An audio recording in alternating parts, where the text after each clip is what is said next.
দৈনিক প্রথম আলো। ইসিকে দায়বদ্ধ করার কথা ভাবছে কমিশন। নির্বাচন ব্যবস্থা সংস্কার, ইসি অপরাধে জড়ালে শাস্তিমূলক ব্যবস্থা নেয়ার বিধান করার কথা ভাবছে সংস্কার কমিশন। দৈনিক বাংলাদেশ প্রতিদিন।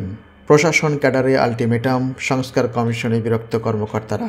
আন্দোলনের হুমকি, কমিশন চেয়ারম্যানের অপসারণ দাবি। প্রতিবাদ সভায় ডিসি, এডিসি, ইউএনও, অবসরপ্রাপ্তদের একাত্মতা। দৈনিক নয়া দিগন্ত।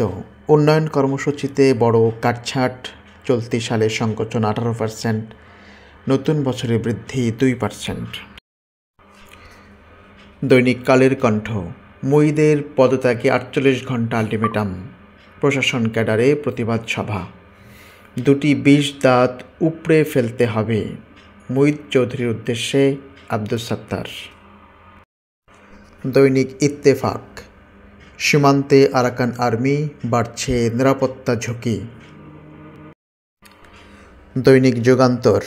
হামলা, মামলা, নির্যাতন, নিপীড়নের শিকার ফিনিক্স পাখির মতো জেগেছে বিএনপি। দৈনিক সংগ্রাম। 5 আগস্টের গণঅভ্যুত্থানের সুফল, জ্বালানি আমদানির প্রিমিয়ামে 6 মাসে সাশ্রয় হচ্ছে 800 কোটি টাকা।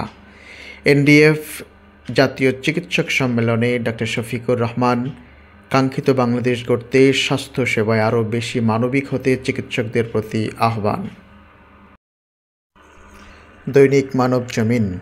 11 মাসে 516 বেওয়ারিশ লাশ দাফন করেছে আঞ্জুমান।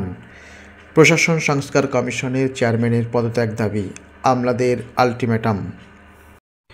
বিদেশে থাকা শিক্ষক গবেষকদের ফেরাতে চায় সরকার।